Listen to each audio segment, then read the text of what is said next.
Bonjour à toutes et à tous et bienvenue pour cette nouvelle édition. À la une de l'actualité, une enveloppe de 370 millions d'euros pour soutenir le recyclage. C'est une annonce faite hier par la ministre de la Transition écologique Barbara Pompili. Aux Achards, justement, une entreprise développe la valorisation du papier pour en faire de la ouate de cellulose, un produit qu'elle vend ensuite aux professionnels du bâtiment. Igloo France Cellulose valorise ainsi chaque jour 75 tonnes de papier. Explication. On a à peu près 900 tonnes de papier en balles et 1000 tonnes de papier sur palette qui viennent de chez La Poste. Plusieurs tonnes de papier qui s'apprêtent à changer de forme pour devenir de la ouate de cellulose, un isolant pour les habitations. La grande majorité de ce stock de papier et journaux est déposé par une entreprise spécialisée dans le recyclage des déchets.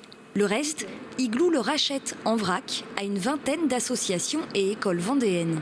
Le papier est majoritairement récolté dans un rayon de 500 km. On a des exigences assez strictes quant à la qualité. Il faut qu'il soit dénué de plastique, de métal et qu'il ait une humidité autour de 10%. Sans cela, c'est tout le processus de fabrication qui risque d'être mis à mal. Derrière moi se situent deux broyeurs. On a un petit broyeur où on met tout le papier qui vient des collectes d'associations. Et on a le gros broyeur où on passe vraiment tous nos journaux. Ça se mélange en bas. On passe à peu près 6 balles d'une tonne à l'heure. Un rythme dense qui permet de produire plus de 18 000 tonnes de watts chaque année, de quoi isoler près de 30 000 maisons. Mais avant de servir d'isolant, le papier suit un long parcours dans ses tuyaux pour être déchiqueté et mélangé. Du sel y est ensuite injecté, puis le tout est dépoussiéré.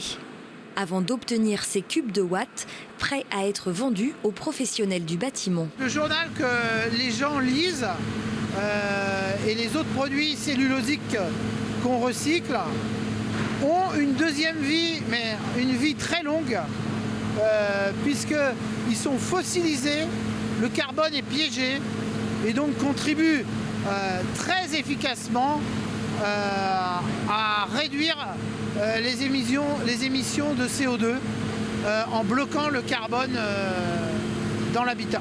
Aujourd'hui, l'entreprise est aussi en train de développer une ouate de cellulose à partir de carton ou de boîte d'œufs.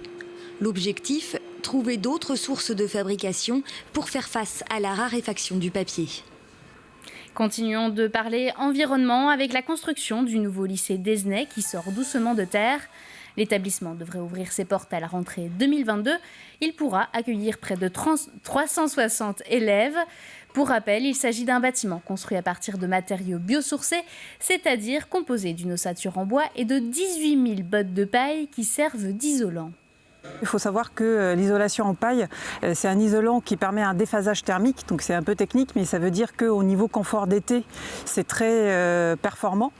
Ça remplace un petit peu l'inertie des bâtiments avec du béton, et ce confort-là va être ressenti par les élèves et par aussi au niveau consommation énergétique, ça sera moins énergivore. Lui a déjà fait sa rentrée. Le BTP CFA Vendée a ouvert ses portes aux apprentis et stagiaires il y a quelques jours. Ils sont donc cette année 1633 à avoir fait leur rentrée dans l'établissement. C'est 130 de plus que l'an passé.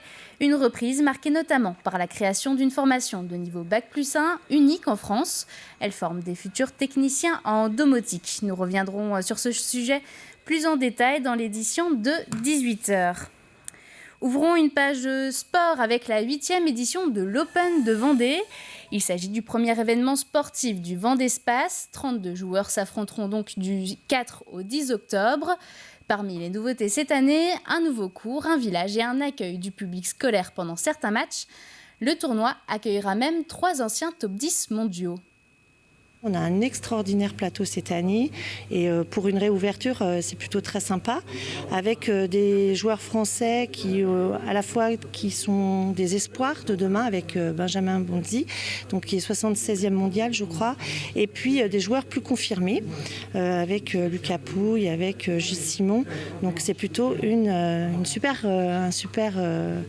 tournoi qui nous attend. Le fait de voir à domicile de très bons joueurs ou des futurs espoirs c'est quelque chose de déterminant et que ça permet de déclencher des vocations. Et c'est notre objectif.